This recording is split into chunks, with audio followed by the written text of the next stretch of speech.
একবারের কথা হবু যে মনে এক জাদুকরী উপত্যকায় ছিল একটি শহর, নাম তার মাশরুমপুর।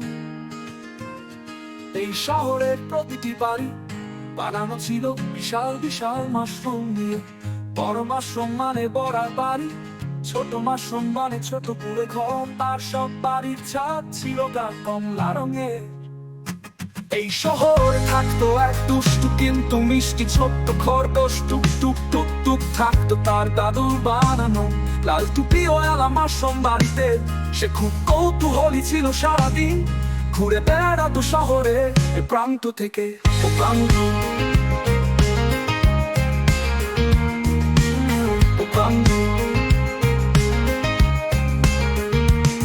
কিন্তু হঠাৎ একদিন সকালে মাশরুমপুরের সবচেয়ে বড় মাশরুম বাড়ির ছাদ থেকে বের হলো এক অদ্ভুত কুয়াশা। সেই কুয়াশা শুধু ওই বাড়ির চারপাশেই ঘুরপাক খাচ্ছে, যেন কিছু একটা লুকিয়ে আছে ভেতরে ও প্রাঙ্গণ। সবাই ভয়ে পালিয়ে গেল, কিন্তু টুক টুক করলো, আমি রহস্যটা খুঁজে বের করবো।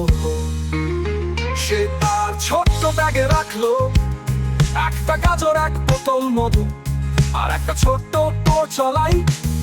সে হেঁটে হেঁটে সে বড় মাশরুম বাড়ির সামনে গেল।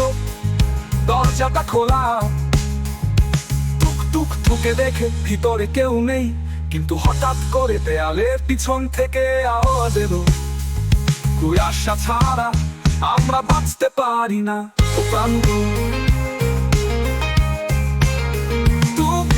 ভয় পেলেও সাহস করে সামনে এগিয়ে গেল। দেখে এক ছোট্ট মায়াবী জীব, সে নিজেকে বলল কুয়াশা, কুয়াশা জাদুকর। সে কুয়াশার ছায়ায় বসবাস করে, কিন্তু কখনো কারো ক্ষতি করে না। সে বলল, আমি শুধু ছায়া চাই, আলো আই, আমি গলে যাই, তোমাদের ভয় পাওয়ার কিছু নেই। টুক টুক তখন বলল, তুমি আমাদের বন্ধু হয়ে থেকো, আমরা তোমার জন্য একটা ঠান্ডা মাশরুম বাড়ি বানিয়ে দেব।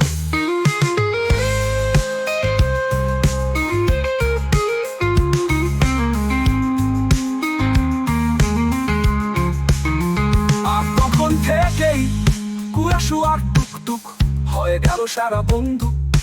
মাশরুমপুরের মানুষরা বুঝলো অজানা মানেই ভয় নয়, কখনো কখনো সেটা হতে পারে নতুন বন্ধুর গল্প। যা ছায়া অন্ধকার তার মনো অন্ধকার, এটা ঠিক না, সাহস করে কাছে গেলে বন্ধু তোই দেখা যায়, দেখা যায় ও প্রান্ত। টুক টুক কথন বলিয়ে গেল, কিন্তু টুক টুক বলল, আমি রহস্যটা খুঁজে বের করবো।